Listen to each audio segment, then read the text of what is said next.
So in this video, we'll look at finding equations of lines.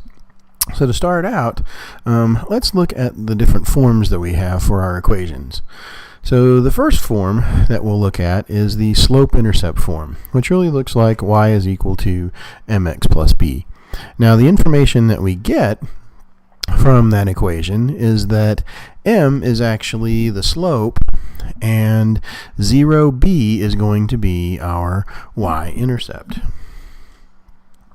Our second form of equation that we can have is the point-slope form, which actually looks a lot like the slope-intercept form. And actually the slope-intercept form is a special case of this form.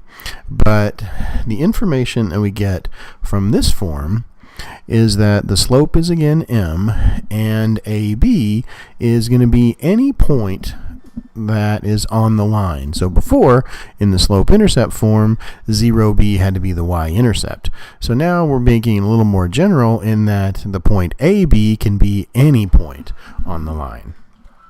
And finally, the third form is the standard form. And standard form basically looks like ax plus by is going to be equal to c.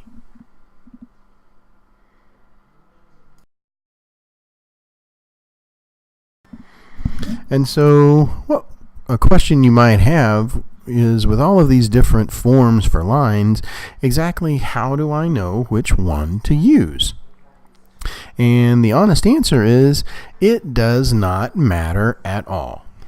And kind of the reason for that is really this fact that more than one equation is going to yield the same graph. And so it really doesn't matter the form for the equation that we have. And we also have this additional fact that when we have two different equations and those equations actually give us the same graph, then our rules of algebra can always be used to transform one equation into the other equation. And so in that respect, in a way, there's kind of only one equation, and they're all related by these operations, by the rules of algebra that we can do on them. They just end up looking slightly different.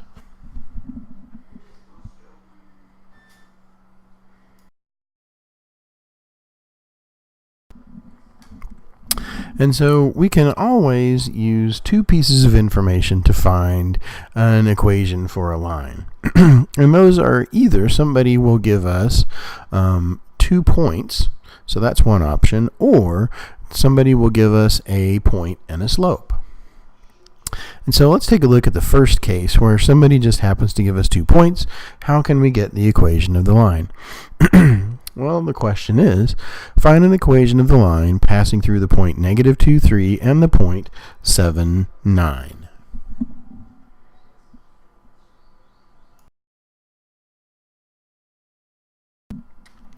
All right, so let's see how the solution might go for this particular problem. So since we know 2 arbitrary points, probably the easiest equation to use is going to be the point-slope formula. That we can use any 2 points, and from those 2 points we can actually find the slope. And so if we stop to remember that the slope is going to be the change in y over the change in x. So if we're going to look at where our 2 points are plotted, we've got one point over here at -2, 3. We've got another point over here at 7, 9. If I would put those on graph paper and kind of count how many spaces it takes to go horizontally, how many spaces to go vertically, I'm going to find that my change in x is going to be +9, and my change in y is going to be +6 because I'm moving up. Now, if we wanted to calculate that using the formulas, we really have that the change in y is really just the ending y value minus the beginning y value. And so the ending y value is 9, beginning y value is 3, 9 minus 3 gives us 6. The change in x is again ending x value minus beginning x value. So we have 7 minus a -2, which is really 7 plus 2, and so our change in x is actually +9.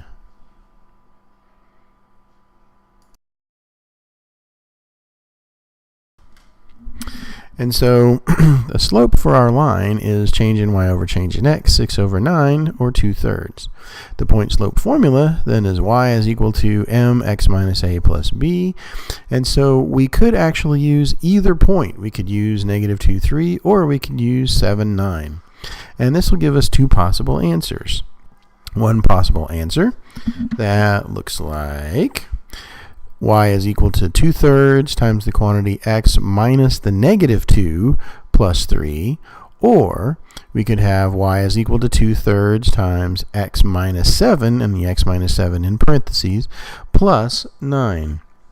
Now those we can actually simplify those a little bit. And so we actually have, for two possible answers, y is equal to 2/3 x minus the negative becomes x plus 2 plus 3. Now the important thing is that we've got the x plus 2 in parentheses because both terms are actually being multiplied by the 2/3. So y is equal to 2/3 times the quantity x plus 2 plus 3 as one answer, or y is equal to 2/3 times the quantity x minus 7 plus 9 as our second answer.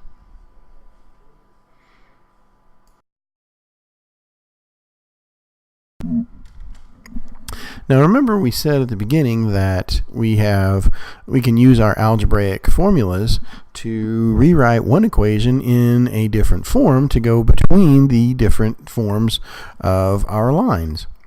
And so what we have here, we have essentially just distributing our 2/3 across, combining the 4/3 and the 3 to give us 13/3. And so on this side, we're actually converting from point-slope form to slope-intercept form. If we do the same thing to the equation on the right, distribute our 2/3, get a negative 14/3, add 9, and that's going to give us again 13/3. So that our slope-intercept form, either way that we do it, whether we choose the first point or whether we choose the second point, when we do the conversion, we get the same answer for the slope-intercept form.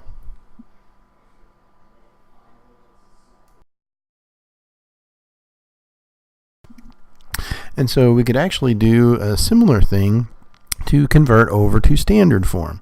So if we start with our y is equal to 2/3 x plus 13/3, then we can multiply both sides by 3. If we then distribute that 3 across, we've got 3 times our 2/3 x, 3 times our 13/3. So if we combine those, 3 times 2/3 gives us 2x. 3 times 13/3 gives us 13. If we subtract 3y onto both sides, then that gives us 0 is equal to 2x plus 13 minus 3y.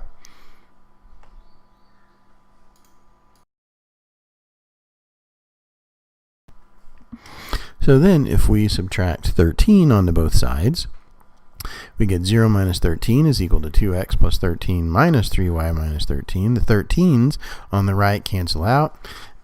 And so we are left with negative 13 is equal to 2x minus 3y for our standard form. So just to kind of remind you, we had our slope-intercept form, and we had two different point-slope forms that we could have for answers to this particular question.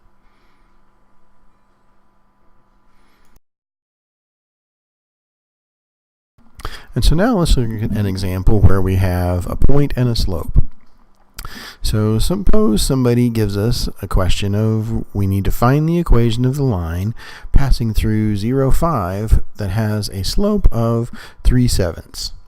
Now one thing to note is that this point that we're given is actually the y-intercept. That if we look at the value of that point, we look at the x-coordinate of that point, then it's going to have 0. And so this means that this particular point is going to be a point on the y-axis. And so this point is our y-intercept.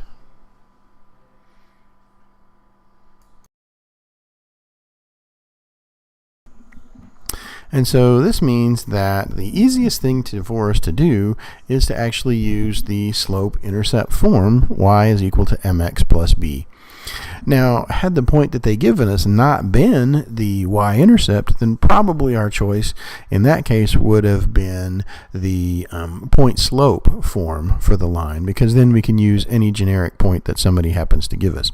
But because this happened to be the y-intercept, we would choose the slope-intercept form. And so the information that we actually know in this case is that our slope, m, is going to be 3/7, and our y-intercept, 0b, is going to be 0.5.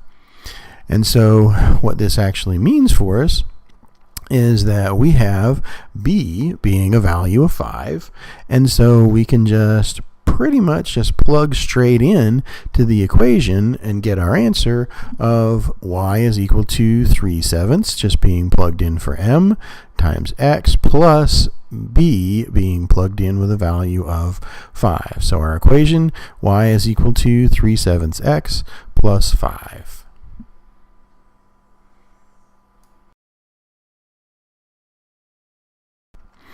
And so if we wanted to convert this to standard form, we would start off with our equation, y is equal to 3/7 x plus 5. We can subtract 5 onto both sides so that our 5's will cancel out, just leaving us with y minus 5 is equal to 3/7 x. Now if we subtract y onto both sides from there, then our y's on the left-hand side are going to cancel to give us -5 is equal to 3/7 x minus y. Now this is one standard form that we could have because we got x and y on the same side, just numbers a and b multiplying by multiplying our variables, and c over here on the other side. Now we could also have a standard form where we take this equation, multiply everything by 7, and have -35 is equal to 3x minus 7y.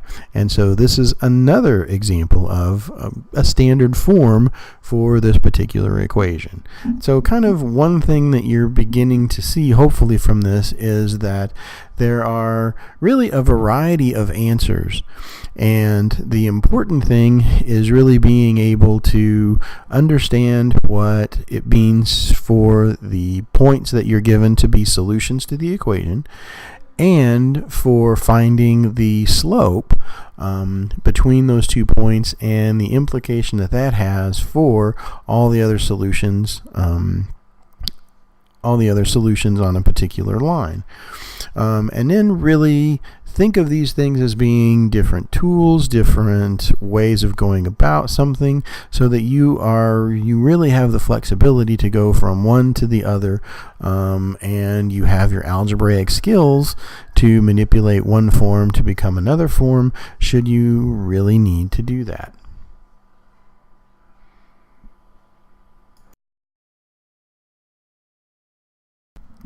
And so I want to do a special note about two kind of slopes in particular that pop up. One of them being a slope of 0. Now when we've got a slope of 0, remember that we can see that as 0 over 1, and our slope is going to be change in y over change in x. So in particular what that means is that our change in y is going to be 0. Now let's take a moment to think about what that actually means as we were moving in the coordinate plane. So if our change in y is 0, it means that there is no moving up or down. So our change in y is going to be 0, no up or down movement, so we only have a left or right movement. And so slope equal to 0 means that we just have a horizontal line. And so kind of if somebody would give us a point and a slope, say a slope of 0 passing through the point 2,5, then we could plug into our point slope formula. So our point slope form, so we've got our slope being 0, a point 2,5 being on the line, so we've got 0 times the quantity x minus 2, and then plus 5 for the y value.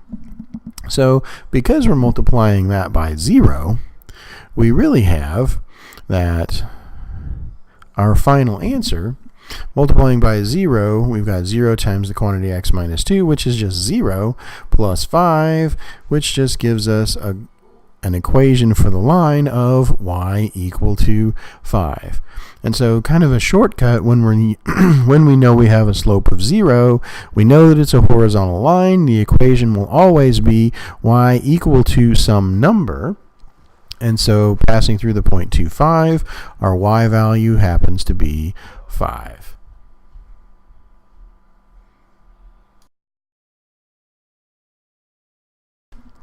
And so the other slope that we want to talk about are undefined slopes.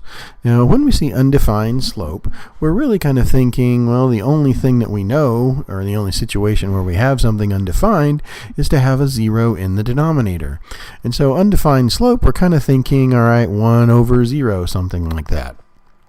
Now, still remembering what our slope is, change in y over change in x, what that means then is that our change in x is just going to be 0 in that case. Now, if we stop to think, what does that actually mean as we're moving? Change in x being 0 means no horizontal movement, only vertical movement. And so the equation of a vertical line will always be of the form x equal to some number. And so if we kind of look at an example problem for that, so we find an equation of the line passing through the point 1, 4 with an undefined slope. So let's see how we would handle something like that.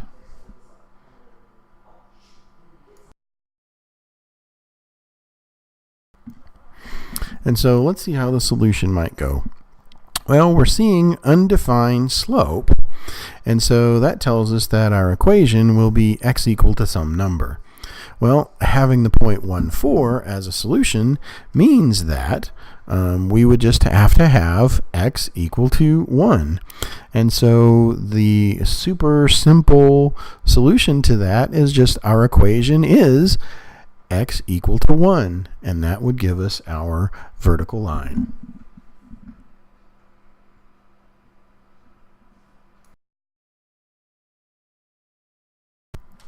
And so kind of the last thing that I want to do is to look at our standard form ax plus by is equal to c.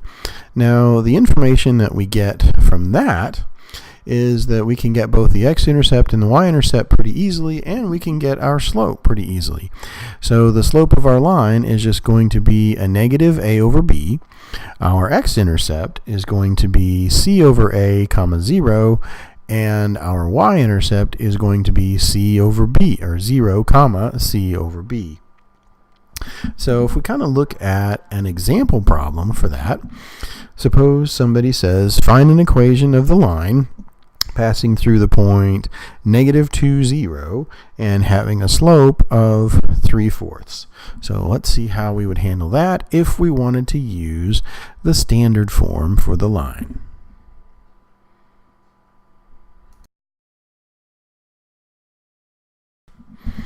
And so we know that our slope is going to be 3/4. And so what that actually gives us, we know that for standard form, our slope is negative a over b. And so if we take that negative to the numerator, then we just kind of equate the numerators. We can say that negative a is going to be 3, which really just means that a is going to be negative 3. But then we would also have, we would have, if we kind of equate the denominators, that 4 is equal to b. Now, probably the most common mistake in this situation is to take that negative and to take it both the numerator and the denominator. We don't want to do that.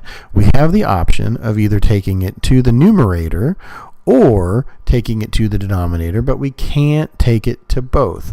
If it were in both, then we would have a negative on top, a negative on the bottom, and the negatives would cancel out.